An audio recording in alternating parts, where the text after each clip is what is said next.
Good morning and welcome to Morning Scoop for Sunday, December 26th. This is your daily Buckeye fix. I'm Tom Orr.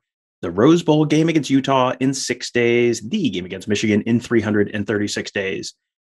Christmas was yesterday, but Ryan Day and new defensive coordinator Jim Knowles just got a very nice gift under their Christmas tree, courtesy of the transfer portal. Deamonte Trayanum just announced that he would be joining the Buckeyes for the 2022 season. My guest today is Buckeye Scoop's Bill Greene. He's been following this story closely for quite a while already. Bill, thanks for joining me. All right, Tom. Good to be here, buddy.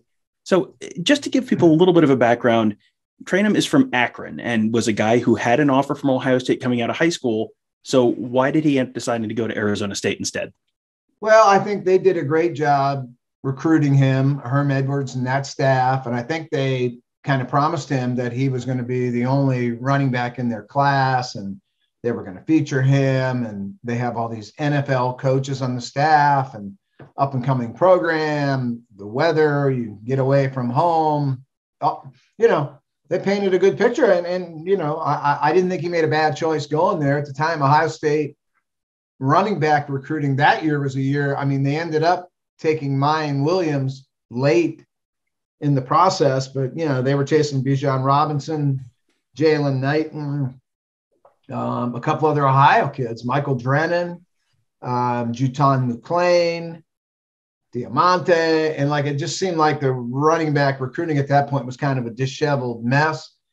They had a kid the year before, Darvon Hubbard was committed for a while. They dropped him. He's a friend of Diamante's. There was just some uneasiness and a little bit of confusion going on in that running back recruiting process there. So I think Arizona State just made a lot of sense for Deamonte, and he's been out there for 2 years and he's actually done really well for them. Never has become the feature back.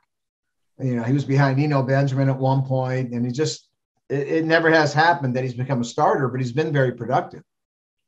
Yeah, and if you've ever been out to Tempe and the Arizona State campus, you can never really fault someone for choosing making that a choice that they made. That's there are reasons to do that for sure. And as you said, he put together 2 pretty good years for the Sun Devils. He averaged more than 5 yards a carry in each of his first 2 seasons, but it was as a backup.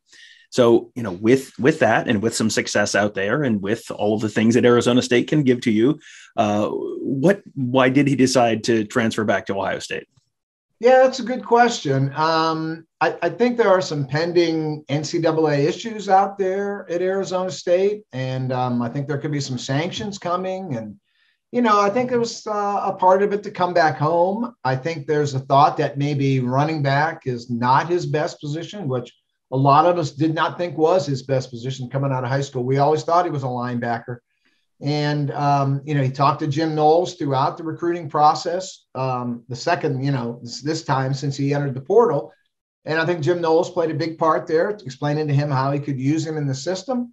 If you had asked me a month ago, and I think I posted this on Buckeye Scoop, I thought he was going to Michigan to be a running back. So he had everything in, and, he's a Buckeye. And he sounds very excited for the opportunity ahead of him. So where does Ohio State think he fits for them next year? I mean, where does Jim Knowles potentially see him slotting in? I mean, we kind of have said linebacker, but is there a specific role in the team that they've talked to him about, in particular? I think what Jim Knowles told him throughout the conversations they had before he committed to Ohio State here in the last, week or so was that they would use him as sort of a Swiss Army knife, kind of a plug and play guy, mostly an outside backer, but they could use him, deeper in coverage. They just said he's very versatile and they could see him doing a lot of things, in that Knowles defense and not pigeonholing him into one spot. And I think that appealed to him. I think there's going to be some natural skepticism about a guy who is now not only new to the program, but also switching positions and just, can this guy really be an instant impact guy? But on the other hand, we just saw Steele Chambers, another guy who people thought coming through the recruiting process might be a better running back or linebacker than running back, and spent some time at running back and then saw the light and made that switch. And he switched over the summer and then maybe became the best guy in that room by the end of the year. So, do you think there's a reasonable shot that Trayanum could make, even if it's not best guy in the room, could make sort of an immediate impact for Ohio State next fall, even with the new school, new position? Yeah, I really do. I think he's coming in for spring football, which gives him an edge over Steele Chambers, a huge edge. So, and I think this transition will be pretty seamless. He played this position all through high school, really good at it. And I think as we saw this year for Steele Chambers, what Steele maybe didn't do well in terms of technical stuff and scheme, and boy, he made up for it by just flat out sticking that foot in the ground and getting to the football. And that's what I see out of Deamonte. Very intelligent, very high football IQ. So I think that part of it, I think, is going to be fine. I think the fact that he gets to go through spring practice as a linebacker is huge. And I think he can make an impact. I mean, when you look last year at, Tommy Eichenberg and Cody Simon, they weren't great. And there's no way to sugarcoat that, but they're pretty good football players. So I'm not willing to give up on those guys either. And then you've got Steele Chambers. So Deamonte is going to have to work his tail off to get on the field. But I think it's possible for that to happen for him. The speed and the athleticism, the change of direction that he brings to the table would be more elevated than what Simon and Eichenberg can do. So does he catch up? Does he learn the defense? Well, they're learning a new defense too. So we'll see here. I expect he's going to be on the field next year in some capacity. I really do. Well, early signing day is now in the books a week and a half ago, something like that. They obviously are still chasing a few guys for the February signing period for the recruiting class.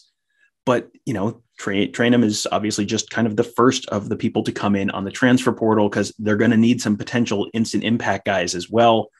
Who else, what other spots do you see as potential, areas of need for them where they need to try and track down some instant impact guys in the portal this offseason? Well, they went pretty hard after Austin Stogner, the Oklahoma transfer, ended up going to South Carolina. And if they went after him, it stands to reason they're probably going to go after another one too. So I would look for an experienced tight end. They also kicked the tires on Miles Frazier and an offensive tackle, which kind of tells us what we need to know about Nicholas Petitfrere. So these are some spots I would continue to look for. They also looked at a D end. Not sure how serious that was, but so there's spots. I mean, I think their eyes are open to bring in anybody that they think can get on the field next year and be an improvement over what they have. Well, we're going to see a little more of what they have coming up in the Rose Bowl on January 1st. Kevin Noon and Tony Gerdeman and I will be hitting the ground in LA on Monday around lunchtime Pacific, I believe. So we should have a bunch of coverage from out there. And we'll start with press conferences on Tuesday and have coverage of interviews with players and coaches from Ohio State and Utah every day from Tuesday all the way through to the Rose Bowl game and the post game and all that fun stuff. So that is going to be a load of fun and should be a lot of fun stuff to talk about. A lot of, there are some storylines around this game on the Ohio State side, on the Utah side, and for the looking ahead to the 2022 Ohio State football program as well. So you can find all of that at BuckeyeScoop.com. We will have loads of podcasts as well from out there. You can find those all on Apple Podcasts, Google Podcasts, SoundCloud, Spreaker, Spotify, wherever you get this show. You can get all of those shows. Just search Buckeye Scoop to find those. And also, please do, if you're watching on YouTube, hit that thumbs up button. That will help other folks find this show and then find other shows in the future. And also hit that bell. It'll subscribe you to our channel. And then every time we do a live show out there, every time we post a new player coach interview, all that good stuff, you'll get notified so you never miss a thing. That'll do it for today. Thank you guys all for joining us. Have a great day. We'll talk to you tomorrow.